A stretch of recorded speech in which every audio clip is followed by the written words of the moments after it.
Well,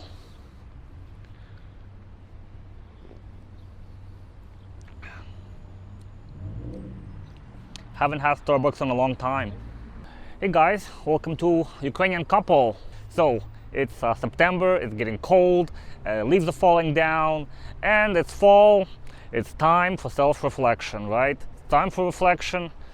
So this video is all about Ukraine, as usual, and Ukrainian resilience in its fight with evil perpetuated by Putin, perpetuated by his henchmen, and the complacent inhabitants within the Russian borders, right? So where do I begin? In this video, I want to share with you guys a question that I get asked quite a lot.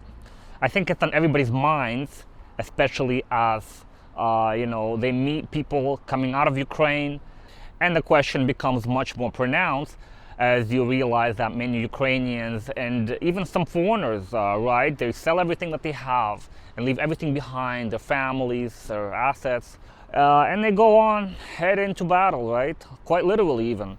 Or at least they don't have this something called fear or hesitation about putting their life on the line and making the ultimate sacrifice you can ever make.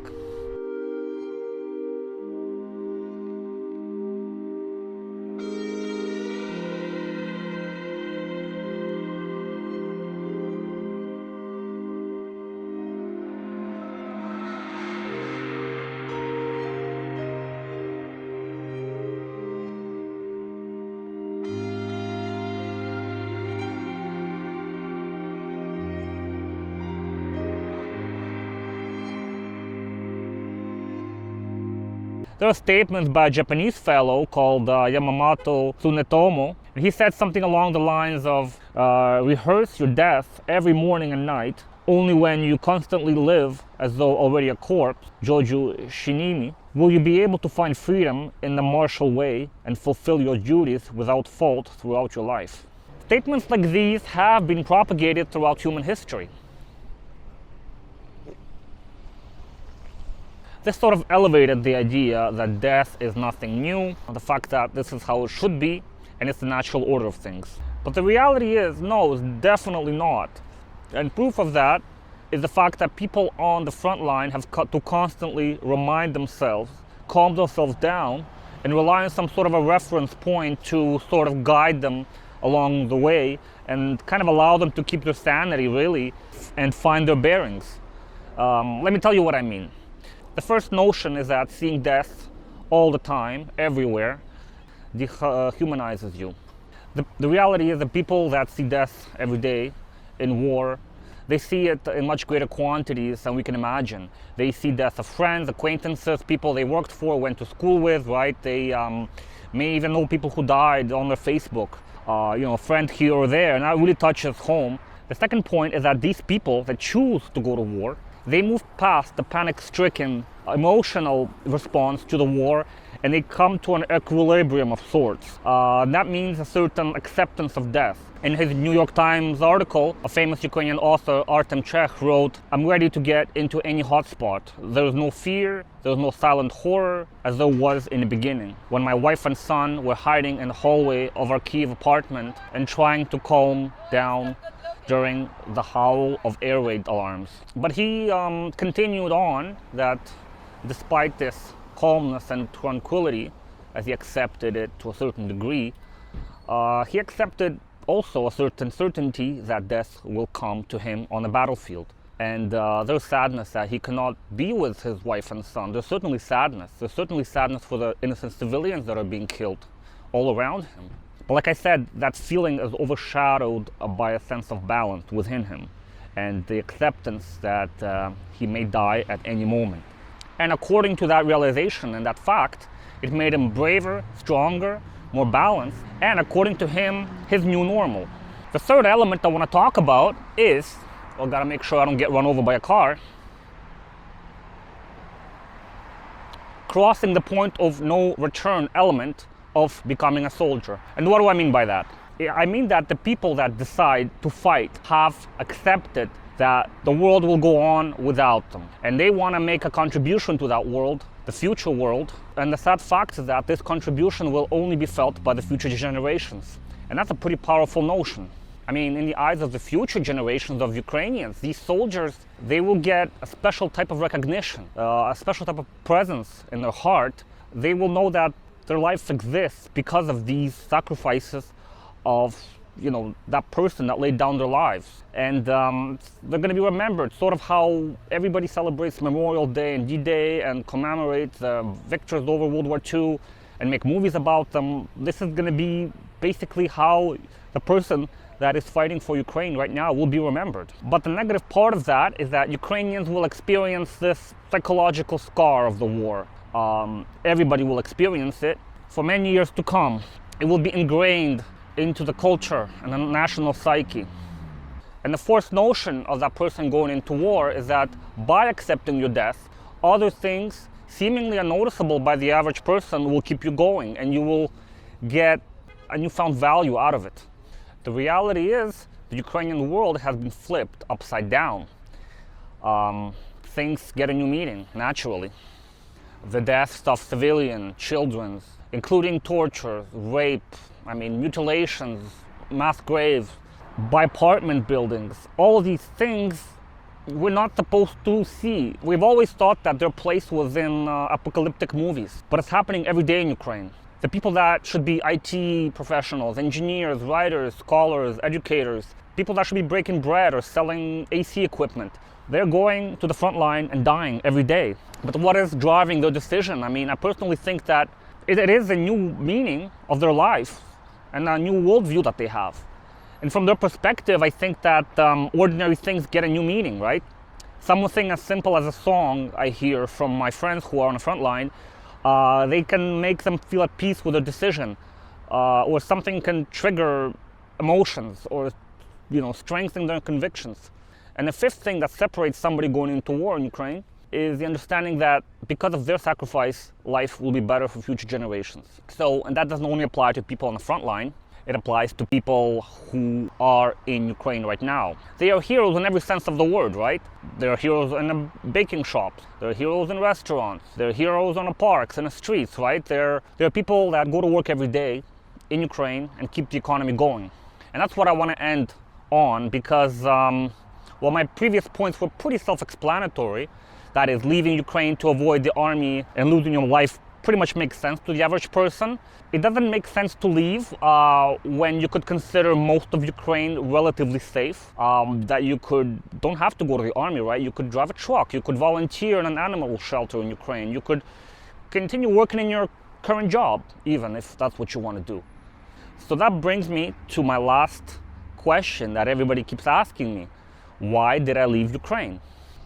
And in order to answer that question to the best possible extent, I'm going to take my Starbucks in my right hand and try to answer that question. So let me answer that question. Number one, I think really it's because I was not ready to face my death. When faced with that possibility, however distant, right? My primal instinct just kicked in. And that instinct was to get away from Ukraine, as far away from Ukraine as possible. I vividly remember that moment and the feeling that transpired in the first week of March. I just had panic, right? I had panic, I wanted to leave. I felt that I could actually die. And with the help of many people along the way, who I will never forget, I managed to do just that. But then the question arises, a valid one, why couldn't I just relocate to a safe part of the country? And to answer that question, I don't think it is truly safe anywhere in Ukraine. I didn't want to hear of stories of friends who died somewhere in a park, somewhere in a collapsed building. I just didn't want to hear that. Even if it wouldn't affect me directly, I just didn't want to be a part of that. And to quote Artem Chekh in his article, he also couldn't mentally accept the fact that in his country, in the occupied territories, people are forced to eat animals and drink out of puddles at the risk of catching cholera, right? He just couldn't accept that. I have a fear of this, of the fact that I will have to come to terms with it, whereas others, they do not have this fear.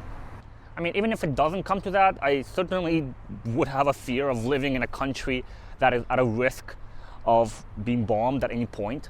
I'll be feeling uneasy living in a country that is in a perpetual martial law, total mobilization, right, of people, where the will of the military overrides the will of the people. So naturally, I salute those who don't have this fear and are able to maintain the composure about it all. The number 2 reason why I left Ukraine: some people just can't find jobs in the new war economy. So in an interview with Deutsche Welle, a Ukrainian who called himself Oleg claims that his last salary was 6 months ago. And out of all those 6 months, he was looking for what to do in Ukraine and he couldn't find it. At the same time, life in Ukraine has been getting exponentially more and more expensive. Salaries were starting to shrink. So he went with a friend to apply and to get a Polish diploma, so he was able to leave the country and actually get accepted to a Polish educational institution. He says that staying abroad allowed him to improve his well-being and his quality of life, which was his number 1 priority. Can you fault him for that? I mean, I will leave that up to you.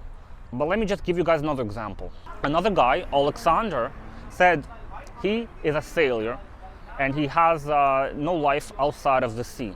That's understandable. Some people are like that. And since Russia occupied ports and waters of Ukraine, there was simply no work. And without the option to leave Ukraine, because Ukraine forbade men to leave the country, he was seriously considering suicide and needed psychological help. In the end, he somehow managed to get to the occupied territory of Melitopol, and then he went on to Crimea. And there, he was easily able to get a bus for from $300 to $500, he said, that drives people all around Russia to the border of Estonia or somewhere other Baltic countries. And in the end, he escaped to Europe to work on the sea, which was his lifelong passion. And number 3, another reason why people choose to leave Ukraine is that these people are staunch anti-militarists. These people just don't want to be near war. They're afraid of guns and fighting, and they firmly understand what that is.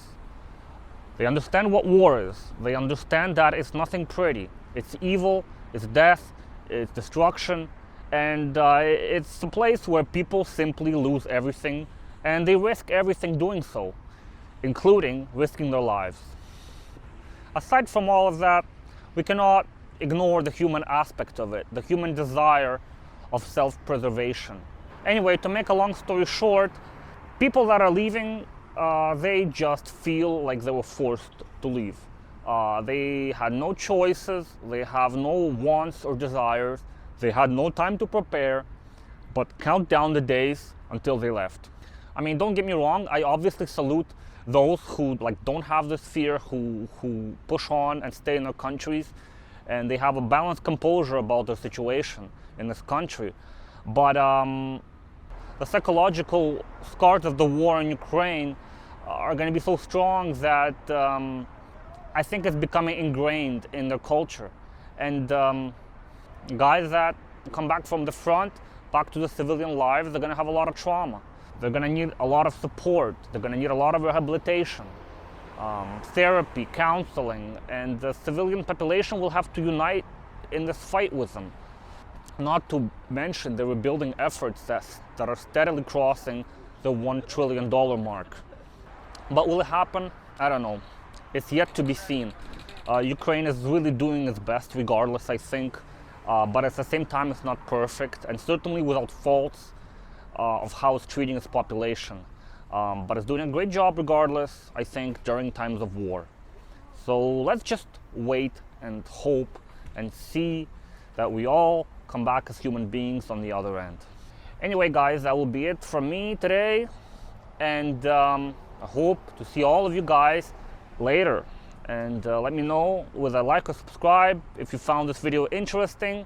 And Slava Ukraini, and peace. And I'm almost done my coffee.